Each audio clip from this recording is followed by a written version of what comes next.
started creating buzz in the world of basketball. And in 2013, top stars in the league are now almost all point guards or small forwards, including the world's best LeBron James.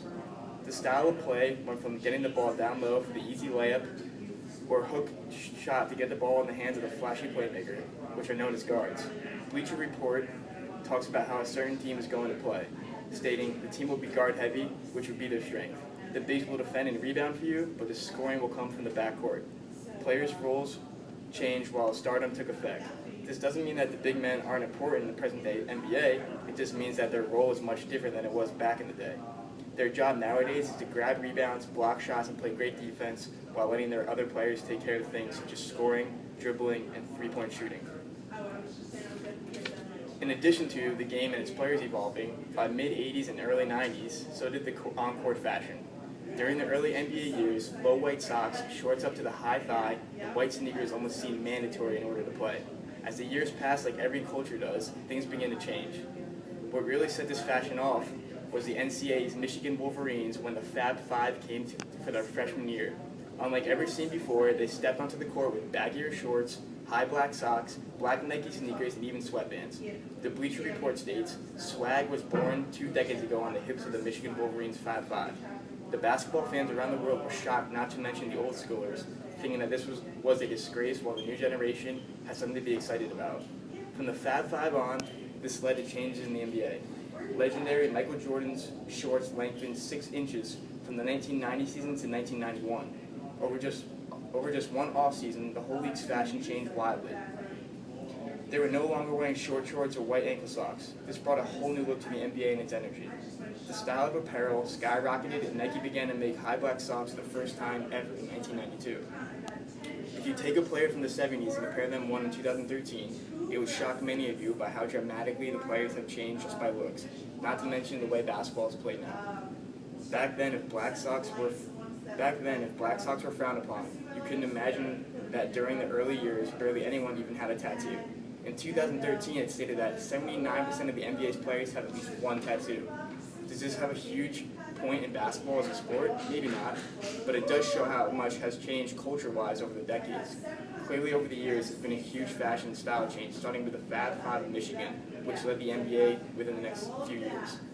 Bleacher Report states, it's hard to imagine that something as simple as altered clothing, or in this case longer and baggier shorts, could fashion a lasting culture for the NBA. Lastly, elite players are now joining forces rather than being solo stars on their team. Back when the NBA first started, teams usually either had one star on the roster or was made up as role players. Each team had a prominent figure that they looked up to as a leader game in and game out. Whether it was Russell, Wilt, Kareem, or other stars, it was uncommon for any team to have 2 or more stars. This means having 2 or more players that are higher than above average. During the 80s and 90s, dynamic duos started with Magic and Kareem, Jordan and Pippen, Kobe and Shaq, really being the phase of the 2 superstars on one team. Although the Lakers never traded to get Kareem and Magic together, or Michael Jordan and Scottie Pippen, it is still a new start, something the NBA had really yet to see. But in recent years in the NBA, we're starting to see even higher level of basketball like never before.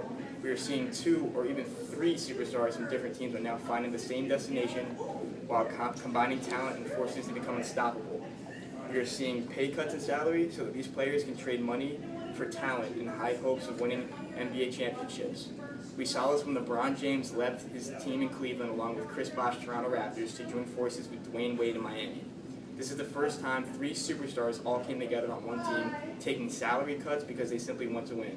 At first, the NBA and its fans were rejecting and neglecting this, but then other teams followed. Superstars like KD and Westbrook, Dwight and Kobe, many more are now joining superstars to win titles. This has never happened before, and now it looks as if our future of the NBA. Even our New York Knicks found ways to get Melo, Tyson, J.R. Smith, and other players to combine as much talent as possible.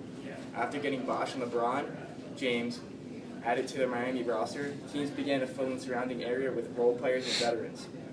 For example, Miami got Ray Allen, Mike Miller, and other specialists. Watching all this take place is sort of like seeing everyone's favorite superheroes come together. Although it's hectic at times, it is creating a whole new energetic spurt for the NBA and its fans.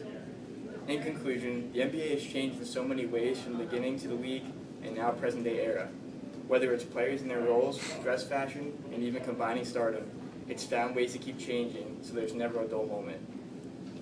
It's crazy how players' roles and style of play has changed along with the evolution of the game, how the fashion and dress style took a flight of difference throughout the years, and also how elite players are now joining forces in popular destinations to win NBA titles.